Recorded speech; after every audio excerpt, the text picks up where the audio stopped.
In the sprawling, treasure-laden seas of cinema, there are performances that define a career, moments that become part of the cultural lexicon.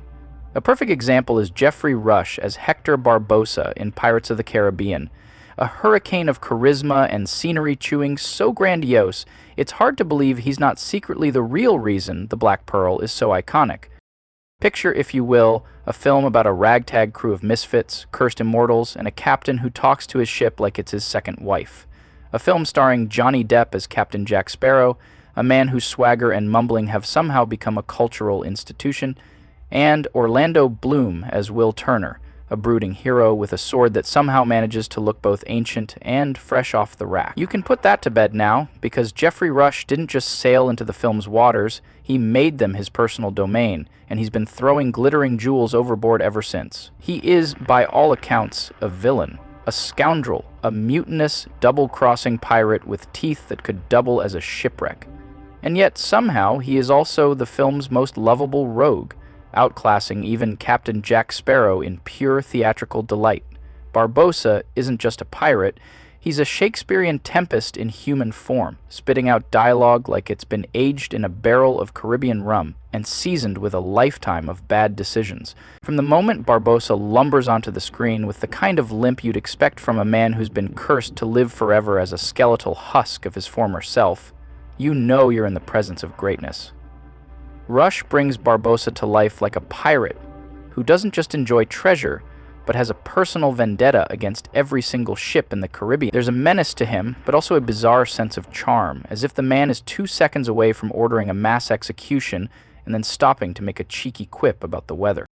Every word out of his mouth is coated in pirate swagger, but it's the kind of swagger that only someone who's been dead for years can pull off, like a ghost who's mastered both intimidation and sarcasm with equal aplomb. Let's take a second to appreciate the man behind the madness. Geoffrey Rush, a classically trained actor who was, by all accounts, the last person you'd expect to bring an undead pirate to life. Rush wasn't just another Hollywood face, he was an Academy Award-winning thespian, a man whose filmography leaned more toward prestige dramas than supernatural blockbusters. And yet, when Pirates of the Caribbean came knocking, he didn't hesitate. He grabbed his hat, fastened his coat, and proceeded to unleash one of the most unhinged, theatrical, and deliciously evil performances ever put to screen. Because while Johnny Depp made Jack Sparrow an icon, Geoffrey Rush made Barbossa a legend.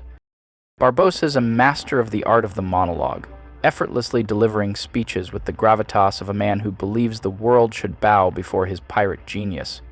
The infamous "Jack, we meet again" line is like the cinematic equivalent of a mic drop, except instead of dropping the mic, Barbossa proceeds to smash it against the nearest piece of shipwreck. His ability to make even the most villainous of deeds seem like a charming afterthought is truly an art form. He's the kind of pirate who will steal your treasure, betray you to the depths of Davy Jones's locker, and somehow have you thanking him for it all with a wink and a nod. It's as if he's got you fooled into thinking that the world of piracy was a much friendlier place before you met him. Just don't mind the dead crew members or the endless curses. Rush's performance is also a masterclass in villainy with a sense of humor.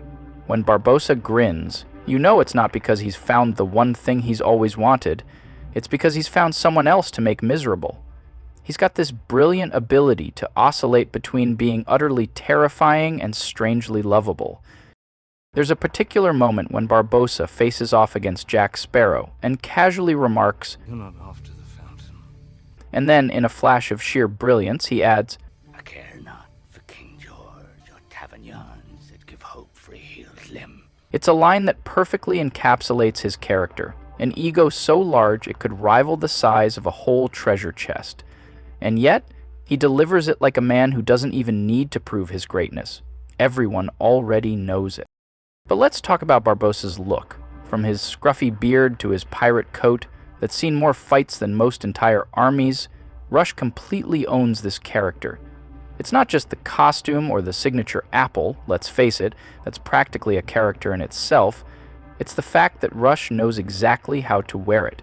Barbossa's wardrobe says, "I'm here to steal your treasure," but it's also saying, "I might be a little bit insane and I'm okay with that." In fact, the apple is more than just a prop. It's a metaphor for everything Barbossa represents. It's shiny, it's tempting, and if you take a bite out of it, your soul might get sucked into an ancient curse. Of course, Barbossa's most defining feature is his ability to switch allegiances faster than a pirate can swing from a rigging.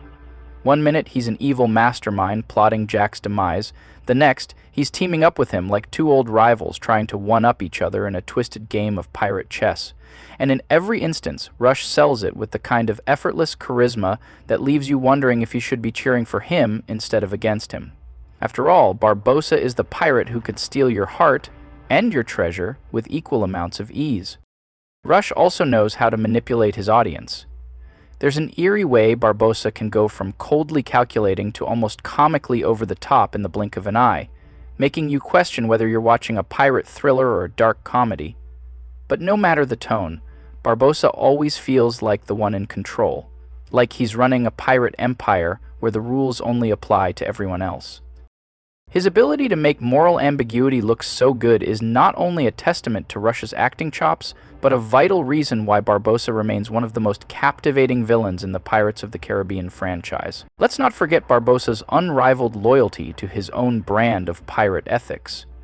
In the final moments of his character arc, when he makes the ultimate sacrifice to restore balance and break the curse, you realize that the man who started out as nothing more than a villainous figure has somehow managed to find his redemption. It's not a clean redemption. No, he's still the same treasure-obsessed pirate he's always been and always will be, but there's a depth to it, something that makes you root for him, even when he's not at his best. In the grand, swashbuckling world of Pirates of the Caribbean, where Johnny Depp winks at you like a drunken dreamboat and Orlando Bloom swings a sword like he was born for it, Geoffrey Rush stands tall as the true star of the series. While everyone else is chasing treasure, Barbossa's the one teaching us that sometimes the real riches lie in the ability to turn even the darkest moments into a punchline, or in his case, an unforgettable one-liner. And then there's the apple. Oh, that goddamn apple. A simple prop turned into an entire character arc. That damn apple, representing everything Barbossa longed for, his cursed existence, his desperate desire to taste again. It's such a small detail, yet Rush plays it as if it's the most important thing in the world. The way he holds it, the reverence in his eyes, the way he bites into it right before he dies. Cinematic poetry. It's the kind of acting that takes a popcorn movie and elevates it into myth. So the next time you watch Pirates of the Caribbean, keep an eye on the background, because Geoffrey Rush is probably there, looking every bit the swashbuckling legend, stealing a scene without even trying.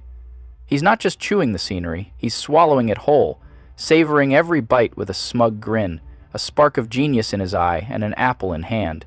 In a film about cursed treasure and immortal pirates, it's Rush's performance as Hector Barbossa that truly steals the show. And like any good pirate, he's sure to leave a lasting mark, preferably one involving a boatload of treasure and a few dozen epic, scene-stealing moments.